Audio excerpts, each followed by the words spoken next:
Hello everyone, good morning and welcome to my vlog. আমি Konkona from Germany. তো আজকে আমাদের সেকেন্ড ডে বা টেকনিক্যালি সেকেন্ড ডে ড্রেসডেনে। তো আমরা সবাই স্নান টান করে সব রেডি। তো ব্রেকফাস্ট করবো, এখন ব্রেকফাস্ট করে সোজা বেরিয়ে যাব। আমাদের কাছে জাস্ট একদিনই আছে, তো একদিনেই যতটা দেখা যায় ড্রেসডেন আমরা দেখবো। অনেক কিছু আর্কিটেকচার বা অনেক কিছু রয়েছে, সবই জানি না একদিনে কভার হবে কিনা, বাট সঙ্গে থাকুন আর চলুন আপনাদেরকে ঘুরে দেখাই ড্রেসডেন শহরটা। যে কোনো হোটেল স্টের আমার ফেভারিট পার্ট হলো এই ব্রেকফাস্টটা। আমার পছন্দের মতো জিনিস নিয়ে বসে পড়েছি ব্রেকফাস্টে। অনেক কিছুই ছিল, তবে সব কিছু তো আর খাওয়া যায় না, বাট আমি যা যা খাবো তাই নিয়ে বসে পড়েছি। ব্রেকফাস্ট সেরে বেরিয়ে পড়েছি। এবার আমাদের যে হোটেল থেকে, ওখান থেকে একটা ট্রাম নিতে হবে। এই ট্রামটা নিয়ে আমরা সিটি সেন্টারে যাব। 10 মিনিট মতো লাগবে যেতে। 10 মিনিটের মধ্যেই আমরা পৌঁছে গেলাম ওল্ড সিটি সেন্টারে।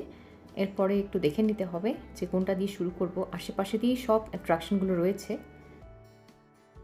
তো আমরা ডিসাইড করলাম আমরা প্রথমেই যাব এই সুইঙ্গার প্যালেসটাতে। দেখুন, একটা গোল্ডেন একটা ক্রাউনের মতো একটা চূড়ো দেখতে পাচ্ছেন, ওই চূড়াটার ভেতরে যাব আমরা। ড্রেসডেনের সুইঙ্গার প্রাসাদটি অগাস্টাস দ্য স্ট্রং এর সময়কালের ব্যারক স্থাপত্যের একটি মাস্টারপিস হিসেবে বিশ্বজুড়ে বিখ্যাত।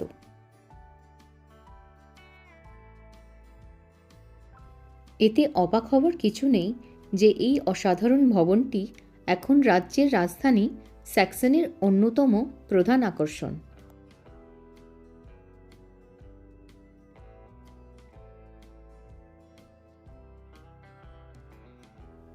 এই সুইঙ্গার প্রাসাদটি 1709 সালে নির্মিত হয়েছিল স্যাক্সনিতে অভিজাতদের বিভিন্ন কোর্ট গেম খেলার এবং প্রতিযোগিতার জন্যে।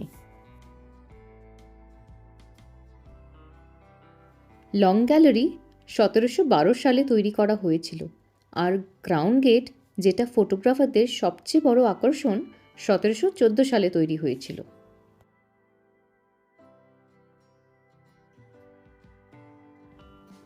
জুইঙ্গার প্যালেস 1719 সালে হ্যাবসবার্গারের মেয়ে মারিয়া জোসেফের সাথে ফ্রেডরিক অগাস্টের বিয়েতে আনুষ্ঠানিকভাবে উদ্বোধন করা হয়েছিল, কিন্তু বিল্ডিংটি সংগ্রহশালায় পরিণত হয় 1728 সালে। প্রাসাদের ভেতরের বেশিরভাগ কক্ষই এখন প্রদর্শন কক্ষ, যার মধ্যে রয়েছে ড্রেসডেনের পোর্সেলিনের সংগ্রহ, যা বিশ্বের অন্যতম বৃহত্তম।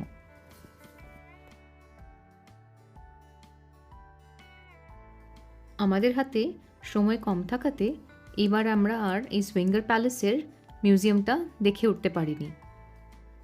তবে শুনেছি এই প্যালেসের অস্ত্রাগারটি নাকি নিঃসন্দেহে এখানকার একটি বিশেষত্ব, আর তাতে রয়েছে নানান রকম অস্ত্র আর পোশাকের একটি চমৎকার সংগ্রহ। এই প্যালেসের ভেতরে একটা চমৎকার গার্ডেনও ছিল।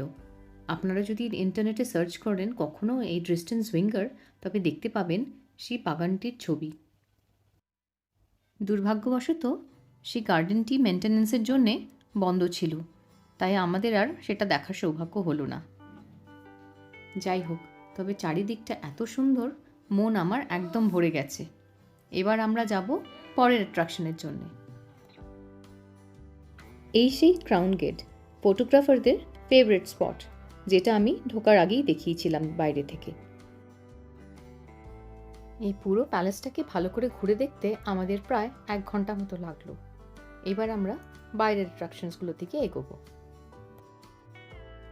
জুইঙ্গার থেকে বেরিয়েই সামনে দেখতে পেলাম রেসিডেন্স প্যালেস ড্রেসডেনের। আর এটা হলো সেম্পেরোপার, ড্রেসডেনের খুব ফেমাস অপেরা হাউস। ইউরোপের ছোট বড় সব শহরেই এইরকম একটা জায়গা থাকে, যেটাকে ধরুন সিটি স্কোয়ার বলা হয়, আর উইকেন্ডসে সেখানে বাজার বসে ইউজুয়ালি। তবে এই স্কোয়ারটা কীরকম ইউজ হয় তা আমার জানা নেই। আমরা যখন গেছিলাম, আশপাশ দিয়ে নানান রকমের সব মিউজিশিয়ানরা বসেছিল আর বিভিন্ন ধরনের সব গান বাজাচ্ছিল। আমরা এই স্কোয়ারটাতে প্রায় অনেকক্ষণ ছিলাম। চারিদিকে এত সুন্দর সুন্দর সব আর্কিটেকচার, আর তার সাথে এমন অপূর্ব সব গান বাজনা, দারুণ লাগছিল আমাদের এখান দিয়ে হাঁটতে। চারিদিকে অপূর্ব সব আর্কিটেকচার দেখতে দেখতে আমাদের মনে হচ্ছিল যে আমরা টাইম মেশিন করে হাজার হাজার বছর পিছিয়ে গেছি। এবার আমরা চলেছি ড্রেসডেন কাসেলের দিকে। সেখানে একটা মিউজিয়াম আছে গ্রিন ভল্ট বলে, আর সেখানে রাখা রয়েছে 1800 শতাব্দীর প্রচুর পরিমাণে ধন সম্পদ। মিউজিয়ামটা পুরো ঘুরে দেখতে প্রায় 2 থেকে 3 ঘন্টা লাগবে, তাই আমরা একটু আগে আগেই গেলাম, নইলে সন্ধে হয়ে গেলে আবার বন্ধও হয়ে যেতে পারে। চলে এসেছি আমরা ড্রেসডেন কাসেল।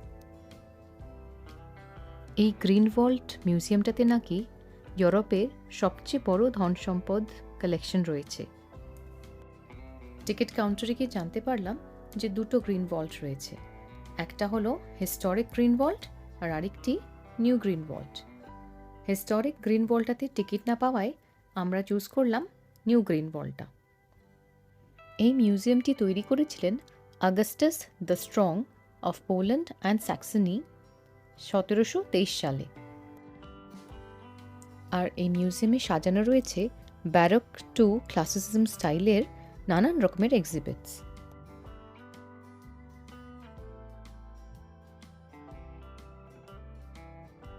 দ্বিতীয় বিশ্বযুদ্ধের বম্বিংয়ের পর এই গ্রিন ভল্ট মিউজিয়ামটাকে আবার নতুন করে তৈরি করা হয়।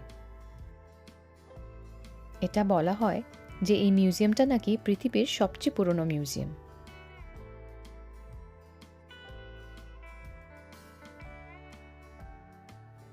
দু সালের নভেম্বর মাসে এই গ্রিন ভল্ট মিউজিয়ামের থেকে প্রচুর হীরের জিনিস চুরি যায়।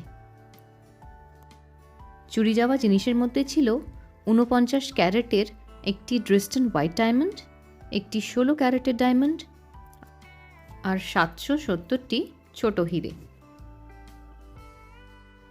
চুরি হয়েছিল প্রায় 1 বিলিয়ন বা 100 কোটি ইউরোর জিনিসপত্র। তবে 2022 সালে 31টি চুরি যাওয়া জিনিস জার্মান গভর্নমেন্ট উদ্ধার করতে পেরেছিল।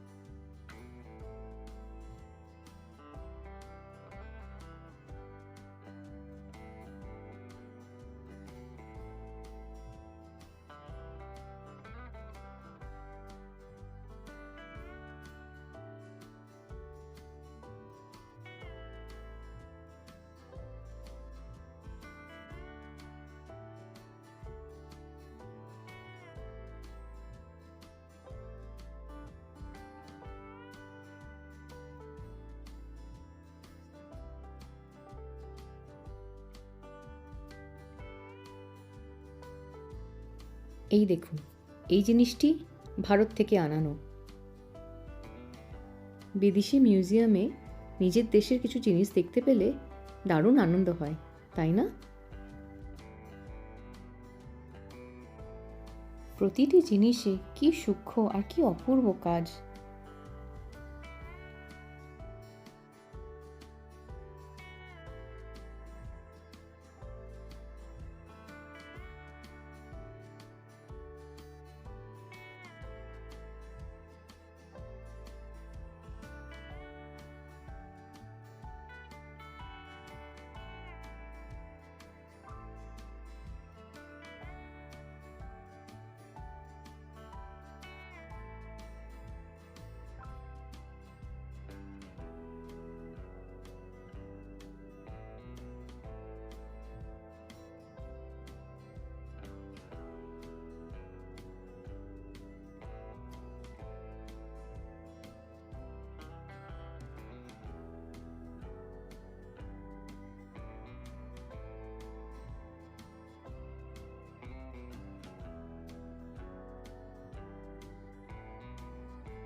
এই দেখুন, দেখতে পেলাম মুঘল রাজা ঔরঙ্গজেবের সভার একটা ছোট্ট মডেল। হাতে সময় না থাকাতে আমরা জুইঙ্গার প্রাসাদের অস্ত্রাগারটা দেখে উঠতে পারিনি, তবে এখানে মন ভরে সেটা দেখে নিলাম। এখানে রাখা রয়েছে নানান রকমের যুদ্ধের সব সামগ্রী। এই দেখুন, একটি সোনার মুকুট। এই সব কিছু ঘুরে দেখতে দেখতে বারবার আমার মনে শুধু একটাই প্রশ্ন জাগছিল, যে আগেকার দিনে যখন যুদ্ধ হতো, রাজা আর তার আর্মি বা সৈন্য কি করে এত সব ভারী ভারী লোহার জিনিস পরে বর্ম পরে যুদ্ধ করত। সব কিছুই তো লোহার। ইভেন এই ঘোড়াটার জন্যও দেখুন একটা লোহার বর্ম রয়েছে। সেটাই ভাবছিলাম যে কি করে ওরা এত কিছু ভারী জিনিস নিয়ে যুদ্ধ হতো বা যুদ্ধ করত।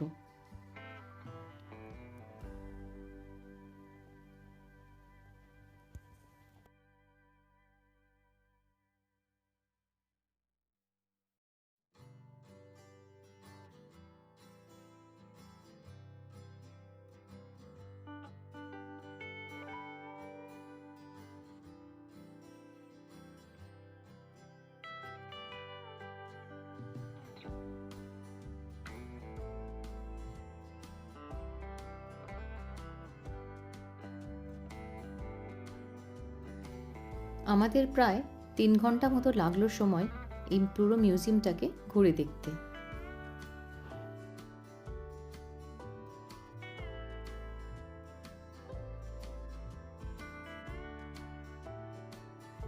মিউজিয়াম থেকে বেরিয়েই আমরা চলে গেলাম ফ্রুস্টেনজুক বা প্রসেশন অফ প্রিন্সেস দেখতে। এটি হলো একটা 101 মিটার লম্বা মিউরাল। এই দেওয়ালে আঁকা রয়েছে স্যাক্সনিজ রুলিং ফ্যামিলির ভেটেন্সদের হিস্ট্রি।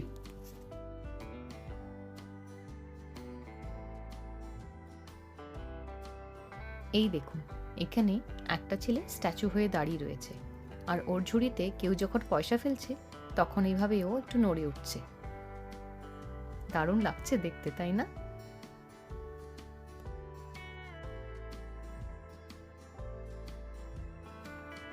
এবার আমরা যাচ্ছি ফ্রাউয়েন কির্কে দেখতে, যেটাকে চার্চ অফ আওয়ার লিডিও বলা হয়। দ্বিতীয় বিশ্বযুদ্ধের সময় এই চার্চটি পুরো ধ্বংস করে দেওয়া হয়েছিল, আর ধ্বংস হয়ে যাওয়ার পর প্রায় 50 বছর ধরে এই চার্চটি অ্যাজ এ ওয়ার মেমোরিয়াল ছিল। জার্মানির ইউনিফিকেশনের পর 1994 সালে এই চার্চটিকে সারানোর কাজ শুরু হয়, যেটা প্রায় শেষ হয় 2004 সালে। এই চার্চটিকে সারাতে ব্যবহার করা হয় ধ্বংসস্তূপ থেকে পুরনো পাথর। চার্চটিকে ভালো করে দেখলে বোঝা যাবে যে চার্চের গায়ে যেগুলো কালো কালো পাথর রয়েছে সেগুলো হলো আসলে ধ্বংসস্তূপ থেকে নেওয়া পুরনো পাথর, যেগুলো বম্বিংয়ের আগুনে ঝলসে গেছিল।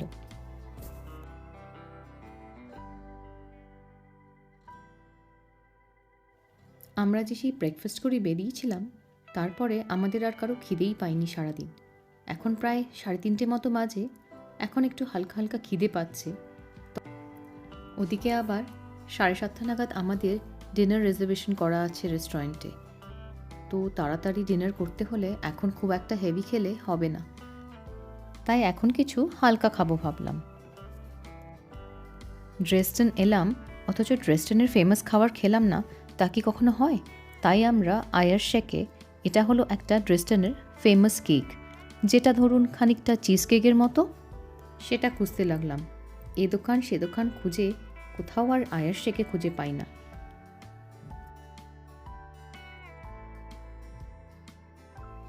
তারপর সেই আয়ারশেকে না খুঁজতে পেরে আমরা ফাইনালি আরেকটা রেস্টুরেন্টে ঢুকলাম, যেখানে অর্ডার করলাম আমরা অ্যাপল প্যানকেক, আর মেঘা নিল, এটাও একটা জার্মান অথেন্টিক ডিশ বা ডেজার্ট, যেটাকে বলে আফেল স্ট্রুডেল। আমরা যে রেস্টুরেন্টে খেতে ঢুকেছিলাম সেই রেস্টুরেন্টে একটা বোর্ডের মধ্যে লেখা ছিল যে ড্রেসডেন বাই স্যাক্সনি এরিয়াতে কী কী প্রথম ইনভেন্টেড হয় বা আবিষ্কার হয়, যার মধ্যে ছিল first daily newspaper, European porcelain, coffee filter আর টি ব্যাগস।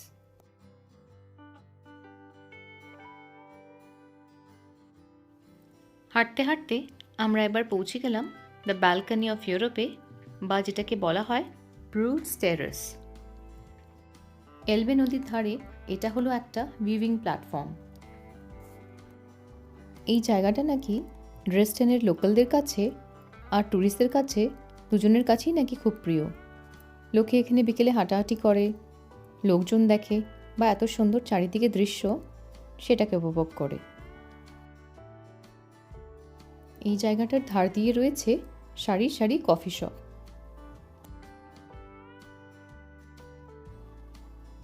কফির পেয়ালায় চুমুক দিতে দিতে এই দৃশ্য উপভোগ করতে কিন্তু দারুণ লাগবে। আমরাও কিছুক্ষণ এখানে বসে এই অপূর্ব দৃশ্য উপভোগ করলাম।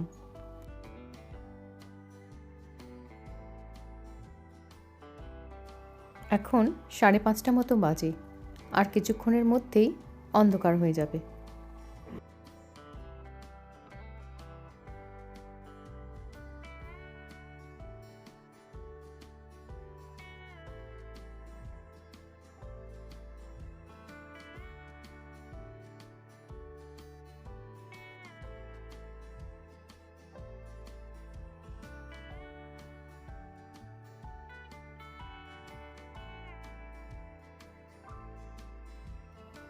আস্তে আস্তে সন্ধে নেমে এলো।